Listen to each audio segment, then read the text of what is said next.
सुने जो गाना होए पाप गयो घात समाना।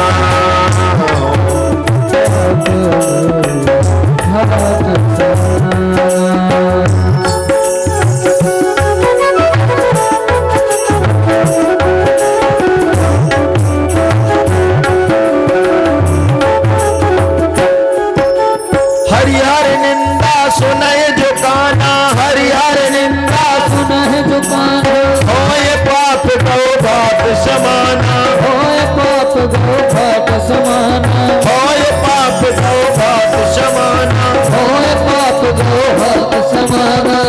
हरिहर निंदा सुनय जो काना, हरिहर निंदा सुनहि जो काना, होए पाप गौ घात समाना, होए पाप गौ घात समाना। कहा बोले बाबा, हरि की और हर की निंदा जो सुने, गुरु की निंदा सुने, गौ घात जैसा पाप लगेगा, गौ हत्या का पाप लगेगा। आपने राम सुनने वाले नहीं है।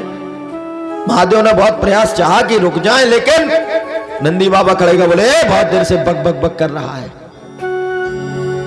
और जैसे ही महाराज ये खड़े हुए कि उधर से कहते हैं कि भृगु महाराज, भृगु ऋषि खड़े हो गए और कहने लगे कि अरे इस ससुर दमाद की लड़ाई में तुम बीच में क्यों बोलते हो।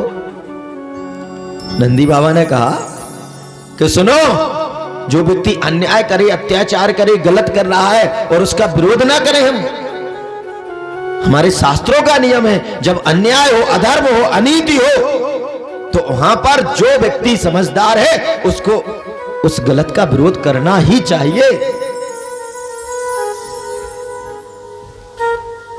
कहने लगे सुनो, तुम महादेव का बहुत पक्ष ले रहे हो। भृगु महाराज बोले तुम महादेव के जितने शिष्य हो ना, बड़ा पक्ष ले रहे हो, तुम सब पाखंडी हो जाओ। श्राप दे दिया। और जैसे श्राप दिया तो नंदी महाराज बोले, अरे तेरे जैसे चाटुकार ब्राह्मण भिखमंगा सर्व बच्ची हो जाए, भ्रष्ट हो जाए। और महाराज इस तरीके से दे शराब का महादेव बाबा बोले, ये तो सम्मान समारोह का श्राप समारोह हो गया, बड़ा गड़बड़ है। उठे, बोले भाई चलो हट लो यहां से, और लेकर के अपने नंदी भृंगी को लेकर के वहां से हट गए महात्मा। भोले बाबा चले गए। अब महाराज वो तो चले गए, लेकिन प्रजापति दक्ष के मन में निरंतर वो क्रोध बना रहा, अहम भरा रहा, और अहम की अग्नि प्रज्वलित हुई तो उसी को और अधिक बलवती किया और एक यज्ञ का आयोजन कर दिया। और यज्ञ का आयोजन किया, सबको निमंत्रण दे दिए। और जब सबको निमंत्रण मिले तो सारे देवगण आने लगे। और ये नियम होता है संसारियों का, अगर लोगों को पता चल जाए कि फला व्यक्ति की उनसे बनती नहीं, उनको जाना नहीं है, तो लोग क्या करते, जैसे पड़ोस में दो लोगों का झगड़ा हो ना, तो जाएंगे लोग, तो उसी के घर में जाएंगे, जूते वहीं उतारेंगे, भैया चलना नहीं है उनके यहाँ, निमंत्रण में आए थे हम आपके सामने वाले। वो कहेंगे नहीं भाई, जब वो हमारी थोड़ा उनसे बनती नहीं। अच्छा हमें पता नहीं था, हम भी ना जाए। नहीं आप चले जाओ। जरूर टोकेंगे, पूछेंगे अच्छा क्यों नहीं जाना। इस समाज की आदत है। तो देवता हिमालय पर्वत से ही विमान निकल रहे हैं, गड़गड़ करते हुए विमान चले जा रहे हैं, बार बार विमान ऊपर से निकल रहे। सती कह रही है महाराज ये विमान निकल रहे हैं, कहां जा रहे हैं। तब तक कुछ देवांगनाओं ने कहा, अरे बहन तुम क्या कर रही हो, चलना नहीं है। कहां?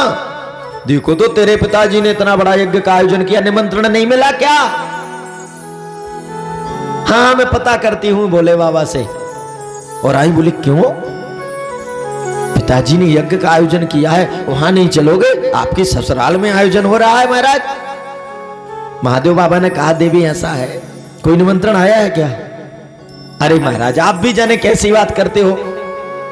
अरे अनेकों बार ऐसा होता है, देखो अब इतने खास रिश्तेदार हैं, बेटी है उनकी, तो निमंत्रण तो दिया ही होगा, बिटिया दामाद को कौन छोड़ेगा।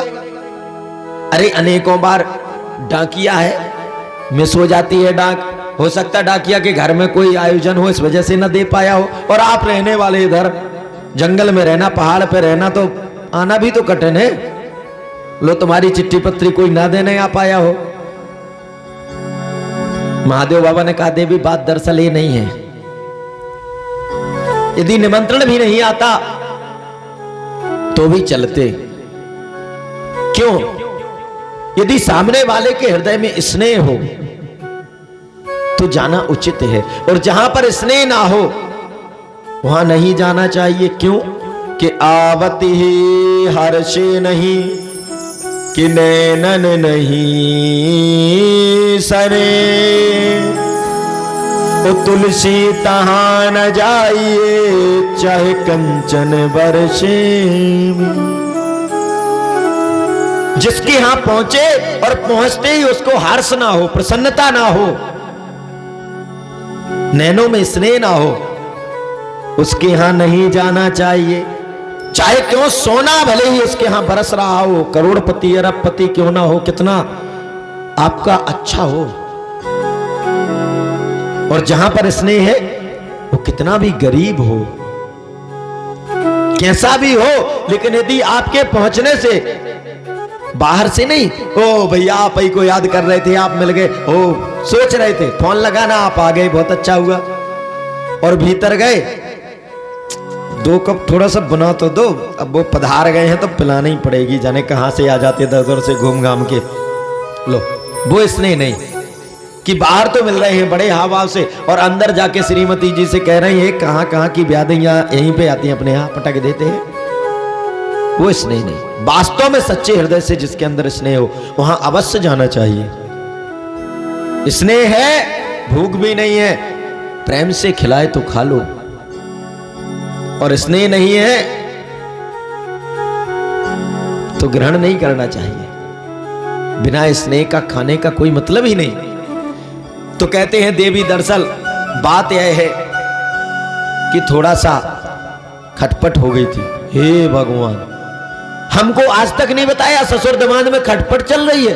अरे महाराज अब तो और जल्दी चलना चाहिए।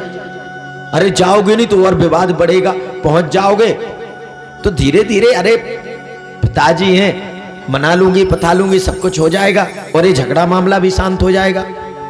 देवी बात ही नहीं है। तो बात क्या है?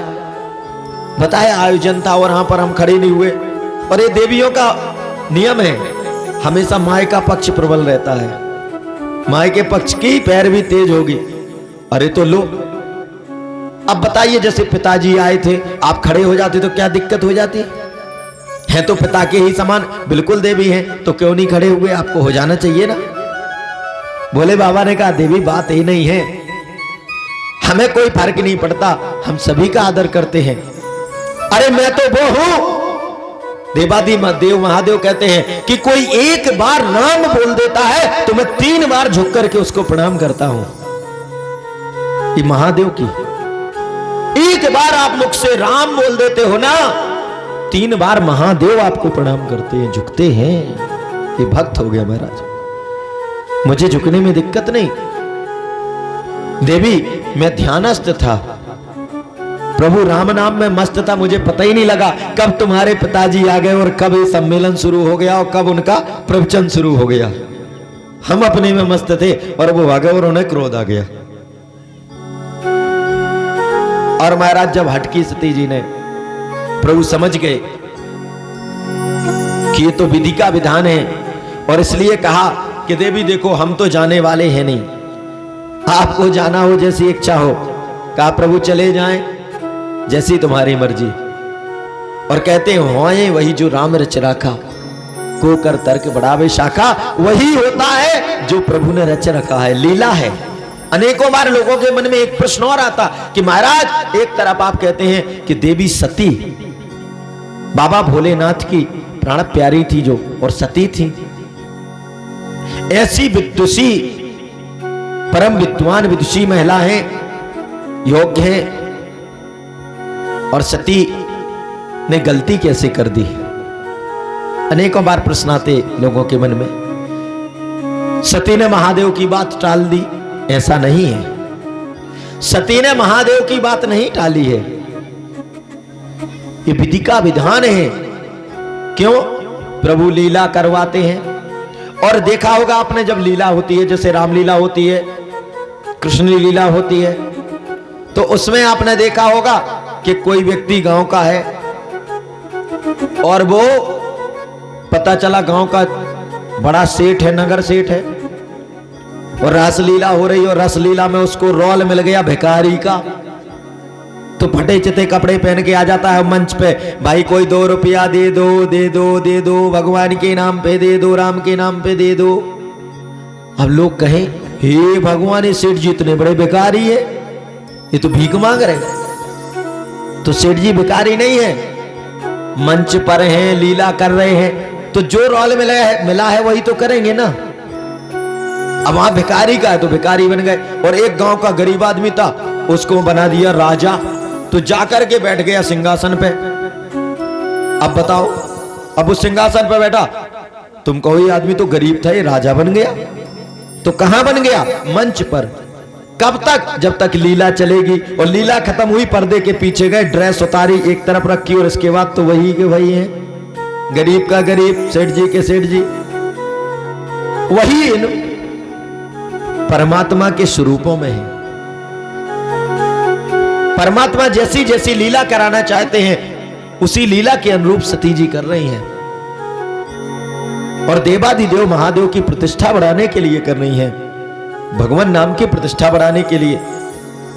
इसलिए सती ने अवहेलना नहीं, विधि के विधान के अनुरूप उस कार्य को कर रहे हैं। और कहते हैं सती जी अंतोगत्वा पहुंच जाती हैं, और पिता के यहां जब पहुंचती हैं तो वहां पर महाराज बहनें जब मिलती हैं तो बड़े ही बहनें देखते ही कहती हैं, ओ बहन आ गई तुम, हम यही सोच रहे थे, जब से आप ही के बारे में चर्चा हो रही थी। अन्य बहनें कह रही हैं, अरे तुम बड़ी बहन हो, और बताओ हम 4-5 बहनें मिलकर यही विचार कर रहे थे, और हमें लगा कि शायद पिताजी ने निमंत्रण नहीं दिया इसलिए नहीं आओगी, तुमने अच्छा किया आ गई कम से कम।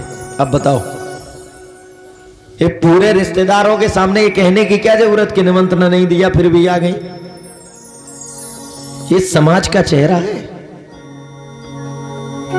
ये बता रही है कि निमंत्रण नहीं मिला तो मैं आ गई हूं, अच्छा किया आपने। जो बहनें मिली मुस्कुराते हुए मिली, बड़ी प्रसन्न है। प्रसन्न ऐसी नहीं, उपहास के लिए। सिर्फ एक जिसने बड़े आदर से भाव से सती को लिया, जो प्रेम से मिली, और इस ब्रह्मांड में उससे ज्यादा ममता, उससे ज्यादा त्याग, उससे ज्यादा समर्पण, उससे ज्यादा करुणा किसी के अंदर होती नहीं। वो एक मां है जो संतान कैसी भी हो, दुष्ट से दुष्ट दुर्दांत बेटों को भी, बेटे लाठी मारे, डंडा मारे, गालियां दें, 2 वक्त भोजन भी ना दे, तो भी मां जब बेटे पर थोड़ा सा भी कोई अपराध हो जाए और बेटे के ऊपर संकट आ जाए तो मां तुरंत, मेरे ऊपर संकट रख दो प्रभु, ये कभी नहीं चाहती कि बेटे को कष्ट हो। और बेटे उस उपकार को समझते ही नहीं। ऐसे लोग बड़े कृतज्ञ हैं जो मां के उपकार को, पिता के उपकार को नहीं मानते। कहते जब सती जी गई तो सादर भल मिली के मां